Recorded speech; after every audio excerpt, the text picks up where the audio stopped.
یہ گلیاں، یہ چوبارے،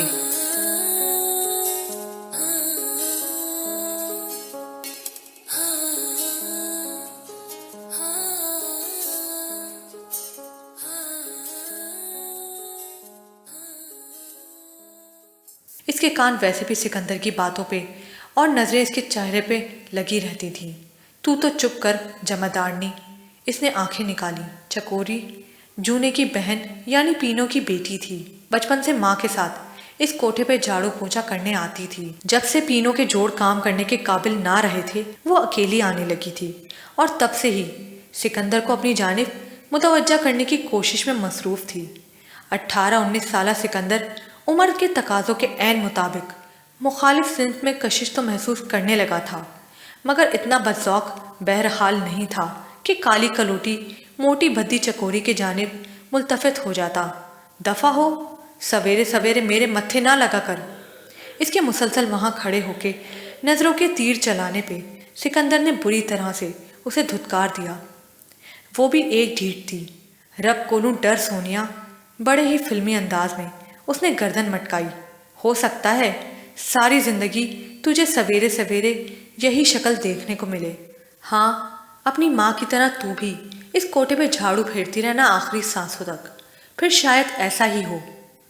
وہ اسے پیچھے دھکیلتا کمرے سے نکل گیا۔ میرا دماغ خراب نہیں ہے، ہوں جھاڑو۔ تجھے کیا پتا سکندر، میں نے تیرے حوالے سے کتنے خواب دیکھ رکھے ہیں۔ اگر تو ہاں کر دے تو میں بھی اس کوٹھے کا گند صاف کرنے کے بجائے ادھر کی رانی بن کے عیش کروں۔ یہ تھے چکوری کے بلند عزائم۔ پچھلے 2-3 الیوں سے تمنا اور ترنم کے زرق پر کپڑے، میک اپ اور جولری وغیرہ دیکھ دیکھ کے للچاتی رہتی تھی۔ وڈی بی بی جی، مجھے بھی ادھر ہی رکھ لو، میں بھی آپ کے کام کروں گی۔ ایک دن اس نے ہیرا بائی کے پاؤں پکڑ لیے۔ ایسے ہی رکھ لوں؟ وہ اس کی بات بالکل نہ سمجھی۔ مہینے کے اچھے خاصے پیسے کما لیتی ہے، میں تجھے اپنے گھر بٹھا لوں تو ظاہر ہے باقی کا کام تو چھٹ جائے گا۔ تیری ماں تو مجھے جھولی بھر بھر کے بددعائیں دے گی، یا پھر مجھے اس باقی گھروں کے برابر تجھے پیسے دینے ہوں گے۔ نہیں بی بی جی، یہ والا کام نہیں، وہی جو تمنا باجی، ترنم باجی اور شبنم باجی کرتی ہیں۔ اس نے ہیرا بائی کے تاثرات بدلتے دیکھے تو فوراً وضاحت کی۔ تو پاگل تو نہیں ہوگی، جا بھاگ یہاں سے۔ ہیرا بائی نے اپنے پیر کھینچ لیے۔ کیا کہہ رہی تھی چکوری؟ مسکان نے اسے چکوری کو دھتکارتے دیکھ لیا تھا۔ بکواس کر رہی تھی، اور اسے آتا کیا ہے؟ سکندر نے رکشے والے کو ہاتھ دیتے ہوئے کہا۔ پتہ نہیں کیا شوق ہے تجھے پڑھنے کا، کیا کرے گی پڑھ کے؟ منسٹر لگے گی؟ اب تک جلدی اٹھنے کا غصہ تھا۔ کیا پتہ لگ جاؤں، مسکان نے چڑھایا۔ بڑے بڑے منسٹر تو ویسے ہی جناب کے آگے ہاتھ باندھے کھڑے نظر آئیں گے۔ رکشہ ڈرائیور نے سامنے لگے شیشے کو مسکان پہ فکس کرتے ہوئے اس گفتگو میں دخل دیا۔ وہ جس بازار سے انہیں بٹھا کے لا رہا تھا، جس گلی اور جس کوٹھے سے اترتا دیکھ چکا تھا، اس لحاظ سے بے تکلفی کا حق گویا اسے خود بخود حاصل ہو گیا تھا۔ اپنے کام سے کام رکھو، سکندر نے ڈپٹ کے کہا، اور تم اپنے کام سے مطلب رکھو، رکشے والے نے آنکھ مار کے کہا۔ سینٹر نزدیک ہی تھا۔ رکشے سے اترتے ہوئے مسکان نے 10 کا نوٹ اس کی طرف بڑھایا تو رکشے والا قربان ہو جانے والے انداز میں بولا، کیا غضب کرتے ہو سرکار، ہم غریب کچھ دینے کے لائق نہیں، مگر ایسی بات نہیں کہ آپ سے لیں۔ بھلا آپ سے پیسے لیتے ہم اچھے لگتے ہیں؟ اس نے مسکان کے پڑے ہوئے ہاتھ پہ بے تکلفی سے اپنا ہاتھ رکھ کے اس کی مٹھی بند کر دی۔ کرشن نگر چلو گے؟ چادر میں لپٹی ایک نوجوان لڑکی نے رکشے والے کو متوجہ کیا۔ جی بہن جی، بیٹھیں۔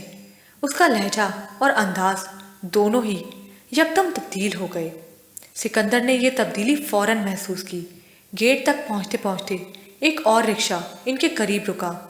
اسی کی عمر کی ایک لڑکی اور سکندر کی عمر کا ہی ایک لڑکا نیچے اترے۔ لڑکے نے اپنی جیب سے کرایہ نکالا۔ رکشے والے کو دینے کے بعد پرس واپس جیب میں رکھنے والا تھا کہ اس لڑکی نے بڑے مان اور استحقاق سے کہا، بھیا مجھے بھی تھوڑے پیسے دو نا، برگر لوں گی۔ چٹوری، اس کے مصنوعی غصے میں ایک فخر تھا، دینے والوں کا سا فخر، جس سے سکندر کو اپنی ذات محروم لگی۔ وہ دینے والا کب تھا؟ وہ تو لینے والا تھا۔ اپنے کام سے مطلب رکھو۔ اور ایسی بہنوں کے بھائیوں کے ذمے زیادہ سے زیادہ کام کیا لگایا جاتا ہے، اس سے وہ واقف تھا۔ وہ وضاحت کرنا چاہتا تھا، نہیں، میں تو اپنی بہن کو پرچہ دلانے لے جا رہا ہوں، سپلائی کرنے نہیں۔ مگر وہ چپ رہا، اس کے لب ہی نہ کھلے۔ مسکان بھی گہری چپ لیے اندر بڑھ گئی۔ پتہ نہیں اسے کیا ہوا کہ واپس لوٹنے کے بجائے گیٹ کے نزدیک کھڑا ہو گیا۔ 1 گھنٹہ، 2 گھنٹہ، حتیٰ کہ 3 گھنٹے گزر گئے۔ مسکان پرچہ دے کر باہر نکلی۔ ارے تم آ گئے! میں تو سمجھ رہی تھی مجھے انتظار کرنا پڑے گا، یا تو واپس جا کے دوبارہ سو گئے ہوگے یا جونے وغیرہ کے ساتھ نکل گئے ہوگے۔ میں تو گیا ہی نہیں۔ وہ کیوں؟ بتاؤں گا، گھر چلو۔ وہ چپ ہو گئی۔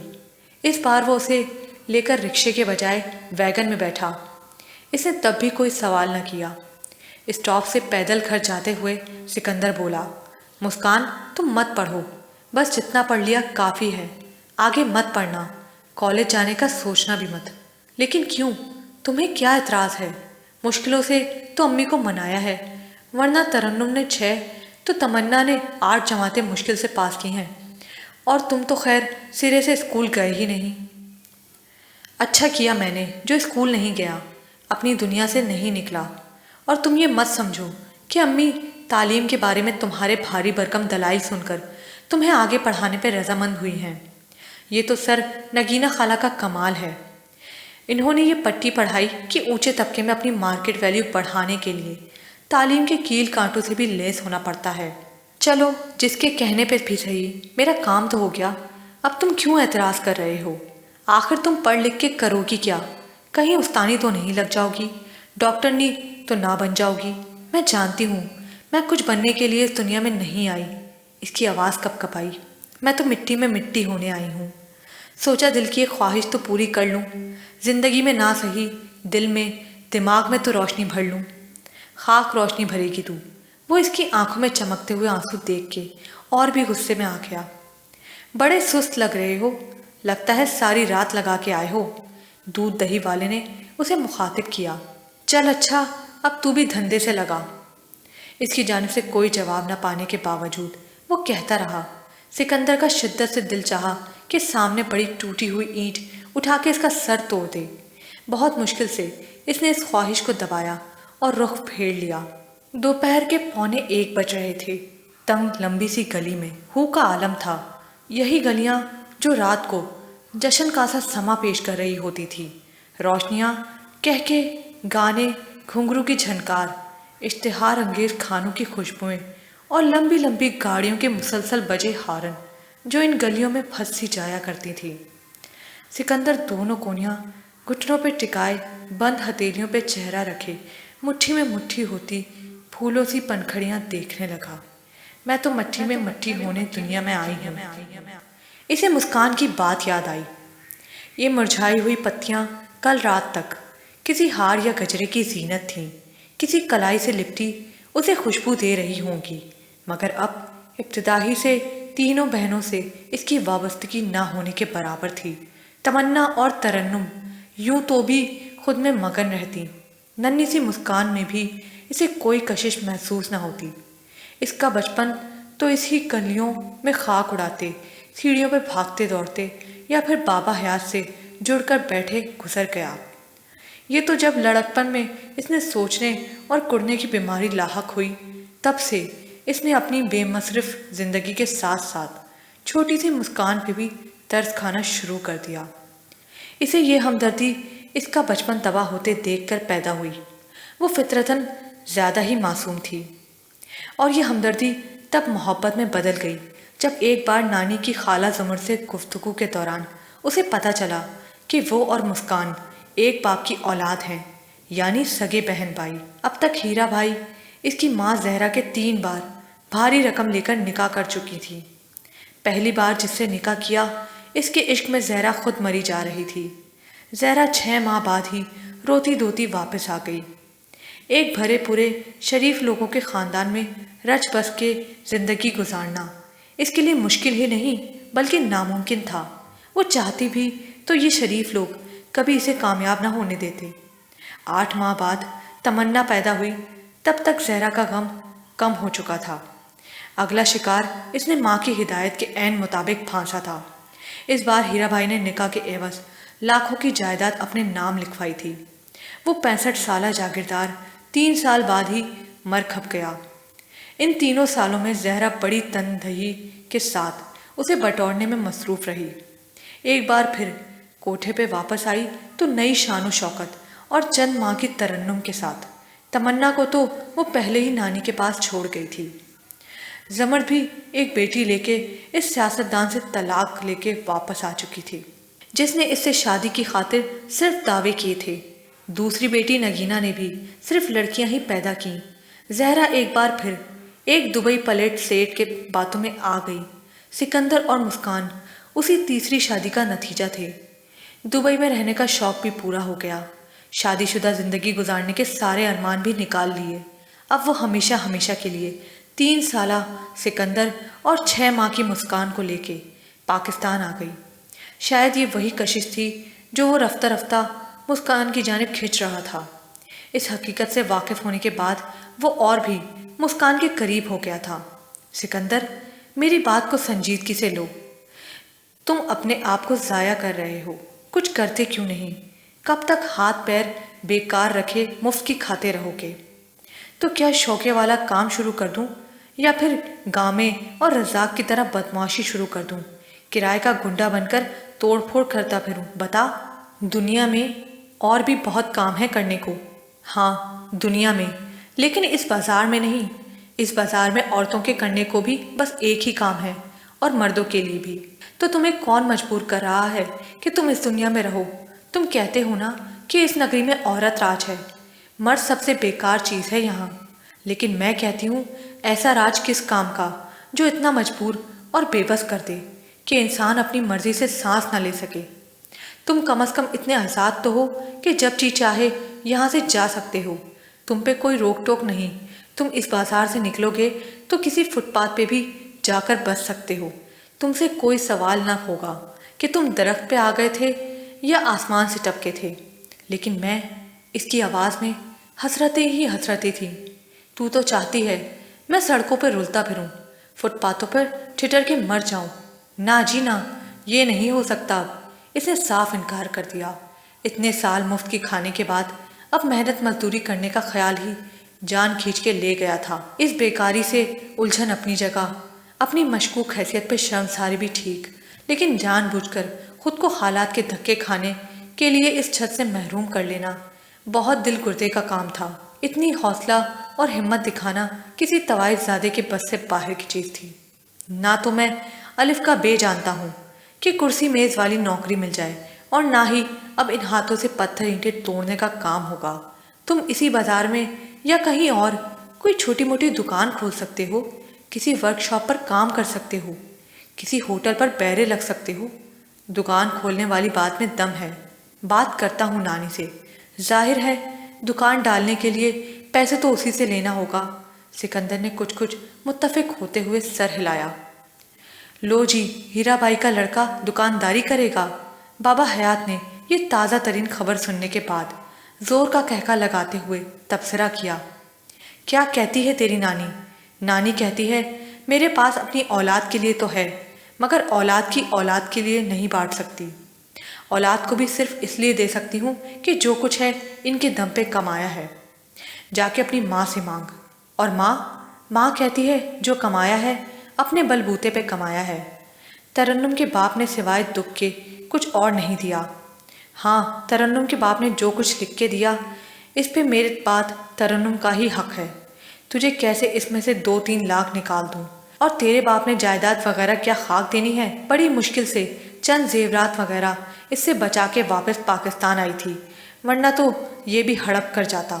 ہاں بھائی، بڑی حسابی کتابی عورت ہے، آخر ہیرا بائی کی بیٹی ہے۔ گل سنوے سکندر، پینو بڑے جلالی انداز میں کہتے ہوئے اس کے سر پہ آ کھڑی ہوئی۔ وہ اس وقت بابا حیات کے ٹھکانے پہ بیٹھا دکھ سکھ کہہ رہا تھا۔ جب پینو کی کراری اور پاٹدار آواز پہ پلٹ کے اس نے دیکھا، وہ اب کم ہی یہاں کا رخ کرتی تھی۔ جب سے چکوری نے کام سنبھال لیا تھا، وہ خاص موقعوں پہ صرف نذرانے وصول کرنے آیا کرتی، لیکن اس وقت اس کے تیور بتا رہے تھے کہ آمد کا مقصد کچھ اور ہی ہے۔